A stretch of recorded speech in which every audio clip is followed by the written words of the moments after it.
മലയാളികളുടെ മെഗാസ്റ്റാറാണ് മമ്മൂട്ടി. ആരോഗ്യവും ജീവിതവും ഇന്ദ്രിയങ്ങളും എല്ലാം തന്നെ നമുക്ക് എത്രമാത്രം പ്രിയപ്പെട്ടതാണ് എന്നും അവയുടെ വില നമ്മൾ മനസ്സിലാക്കുന്നത് അവ നഷ്ടപ്പെടുമ്പോഴാണ് എന്ന് സ്വന്തം ജീവിതാനുഭവം പങ്കുവച്ച് നടൻ മമ്മൂട്ടി രംഗത്ത് വന്നു. കേറാൻ കേറന്റെ 16ാമത് വാർഷിക പരിപാടിയിൽ കേൾവിക്കുറവുള്ളവർക്ക് കാതോട് കാതോരം എന്ന പ്രോഗ്രാം ഉദ്ഘാടനം ചെയ്ത് സംസാരിക്കവെയാണ് നടൻ മമ്മൂട്ടി ഈ കാര്യം തുറന്നു പറയുന്നത്. തനിക്ക് കുറച്ചു കാലങ്ങൾക്ക് മുൻപ് മണം തിരിച്ചറിയാനുള്ള ശക്തി നഷ്ടപ്പെട്ടു എന്നും അത് തിരിച്ചു കിട്ടിയത് കുറച്ചു നാളുകൾക്ക് ശേഷമാണ് എന്നും അപ്പോഴാണ് യഥാർത്ഥത്തിൽ അതിന്റെ വില എന്താണെന്ന് ഞാൻ മനസ്സിലാക്കിയത് എന്നുമാണ് നടൻ മമ്മൂട്ടി പറഞ്ഞത്.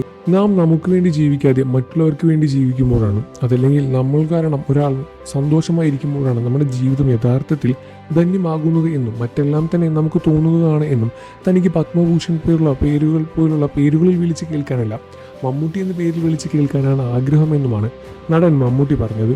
മമ്മൂട്ടിയുടെ പ്രസംഗത്തിന്റെ പൂർണ്ണരൂപം എങ്ങനെയാണ്? നമസ്കാരം. കെയർ ആൻഡ് ഷെയർ എന്ന പരിപാടി 16ാമത് വർഷത്തിലേക്ക് വന്നിരിക്കുകയാണ്. ഇങ്ങനൊരു ആശയം ആദ്യമായി എന്നോട് പറഞ്ഞപ്പോൾ എനിക്ക് പൂർണ്ണമായി വിശ്വസിക്കാൻ കഴിഞ്ഞില്ല. അങ്ങനെയൊരു സംഘടനയിൽ ഞാൻ എന്ത് പ്രവർത്തനമാണ് നടത്തേണ്ടത് എന്ന് എനിക്ക് ഐഡിയ ഇല്ലായിരുന്നു. എന്നാൽ ഇതിന്റെ ആളുകൾക്ക് വളരെയധികം വ്യക്തമായ തന്നെ പ്ലാനിംഗ് ഉണ്ടായിരുന്നു. ഇതിൽ എന്നെ സംബന്ധിച്ച് നോക്കുമ്പോൾ ഞാനൊരു പ്രതീകമായി നിൽക്കുന്നത് മാത്രമേ ഉള്ളൂ. ഞാൻ ഇറങ്ങി നിൽക്കുന്നവരില്ല. എന്നാൽ ഇതിൽ ഇറങ്ങി നിൽക്കുന്ന ആളുകളും ഒരുപാടുണ്ട്.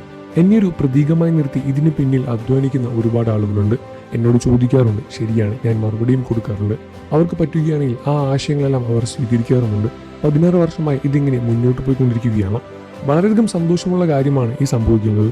ഞാൻ ഇതിൽ ചേർന്നതിനല്ല, എന്നെ ഇതിൽ ചേർത്തിയതിലാണ് എനിക്ക് വളരെയധികം സന്തോഷമുള്ളത്. കാരണം ഇത്രയും ആളുടെ സ്നേഹവും സമാധാനവും എല്ലാം എനിക്ക് വന്ന് ചേരുന്നുണ്ട്. അത് വളരെയധികം വലിയ ഭാഗ്യമുള്ള കാര്യമാണ്. ഇത്രയും അധികം കാരണം നമ്മൾ സ്നേഹിക്കുക എന്നത് തന്നെ വലിയൊരു കാര്യമല്ലേ. കാഴ്ച, കേൾവി പോലുള്ള കാര്യങ്ങളെല്ലാം തന്നെ ഒരു ജീവിതത്തിൽ എത്രമാത്രം ഭാഗമാകും എന്ന കാര്യം എനിക്ക് മണമില്ലാതായ സമയത്താണ് മനസ്സിലായത്. കുറച്ച് കാര്യങ്ങളെ എനിക്ക് മണമുണ്ടായിരുന്നില്ല. എന്നാൽ പിന്നീടാണ് അത് ശരിയായി വന്നത്. മമ്മൂട്ടിയുടെ ഈ ഒരു അസുഖം തുറന്നു പറയുകയായിരുന്നു ആ ഒരു സദസ്സിൽ വെച്ച്. പ്രേക്ഷകരെ ഞെട്ടിച്ചുകൊണ്ടായിരുന്നു മമ്മൂട്ടി ഈ കാര്യം തുറന്നു പറഞ്ഞത്. കാരണം ഇങ്ങനെ ഒരു അസുഖം തനിക്ക് ഉണ്ടായിരുന്ന കാര്യം മമ്മൂട്ടി എവിടെയും തുറന്നു സംസാരിച്ചിട്ടുണ്ടായിരുന്നില്ല. ഇപ്പോൾ ഈ കാര്യം പറഞ്ഞപ്പോൾ പ്രേക്ഷകർ വളരെയധികം ഞെട്ടലോടെ തന്നെയാണ് സ്വീകരിച്ചതും. നിങ്ങൾക്ക് മമ്മൂട്ടി ഇഷ്ടമാണെന്ന കാര്യം വീഡിയോയ്ക്ക് താഴെ കമന്റ് ചെയ്ത് പറയുക. വാർത്തയും വിശേഷവും എത്രയും പെട്ടെന്ന് അറിയാൻ നമ്മുടെ വീഡിയോ ഒന്ന് ലൈക്ക് ചെയ്ത് ചാനൽ ഒന്ന് സബ്സ്ക്രൈബ് ചെയ്ത് സപ്പോർട്ട് ചെയ്യണേ ഫ്രണ്ട്സ്.